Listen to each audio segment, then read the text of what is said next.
मक्का प्रदेश की तीसरी प्रमुख फसल है।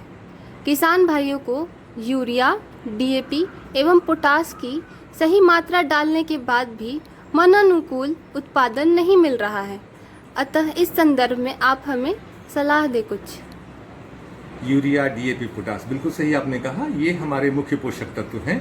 इनका प्रयोग करने से हमें जो पौधे के विकास के लिए और फलन के लिए जो आवश्यक पोषक चाहिए वो मिल जाता है। लेकिन हम जानते हैं कि हमारे जो पौधे हैं उनको लगभग 17 तरह के पोषक तत्वों की आवश्यकता होती है, जिसमें से 3 उनको प्रकृति से मिलते हैं और बाकी जो है जमीन से या अन्य स्रोतों से उनको प्राप्त होते हैं। तो हमारे किसान भाई निश्चित रूप से नाइट्रोजन, फास्फोरस, पोटास यानी यूरिया, डीएपी और पोटास की प्रयोग कर रहे हैं। लेकिन अभी भी कई क्षेत्रों में ऐसा देखा जा रहा है कि सूक्ष्म पोषक तत्व, खास करके जिंक और बोरन और साथ में जो गौण पोषक तत्व है यानी गंधक, इसका प्रयोग नहीं कर रहे हैं। तो मेरी सलाह होगी कि पहले मिट्टी की जांच करा लें और ये देख लें कि उनके खेतों में किस चीज़ की कमी है, किस सूक्ष्म पोषक तत्व की कमी है। वैसे जो बिहार के जो हमारे पास आकलन है, जो डाटा है, वो ये इंगित करते हैं कि लगभग यहाँ की मिट्टियों में सभी जगहों पे गंधक की आवश्यकता है।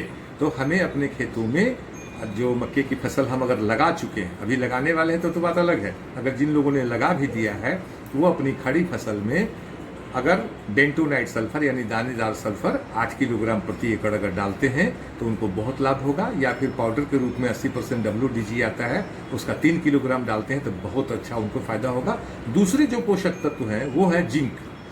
जिंक का प्रयोग बहुत जरूरी है। और बोरन के अभाव में जो दाने जो हमारे होते हैं वो दाने भरपूर नहीं लग पाते हैं।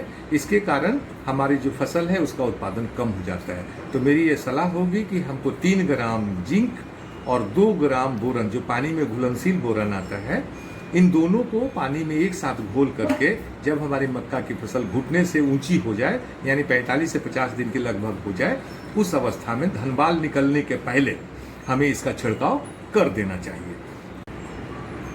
मैं पुनः दोहराता हूं कि हमें अपने खेतों में सल्फर के अलावा कम से कम 3 ग्राम जिंक और 2 ग्राम बोरन प्रति लीटर पानी में घोलकर छिड़काव करना ही करना है।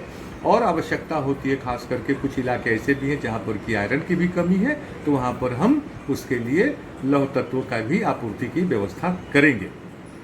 लेकिन एक बात और इसमें जोड़नी है कि कई इलाके ऐसे हैं जहां पर कि कैल्शियम की भी बहुत ज़्यादा कमी है। तो अगर हमारे खेतों में कैल्शियम की कमी है तो इसी परिस्थिति में कैल्शियम अमोनियम नाइट्रेट नामक खाद आती है, इसका अगर हम प्रयोग करें तो हमको इसका मनोवांछित लाभ होगा और हमारी जो मक्का की फसल है उसकी उत्पादकता हमको बिल्कुल सही आएगी।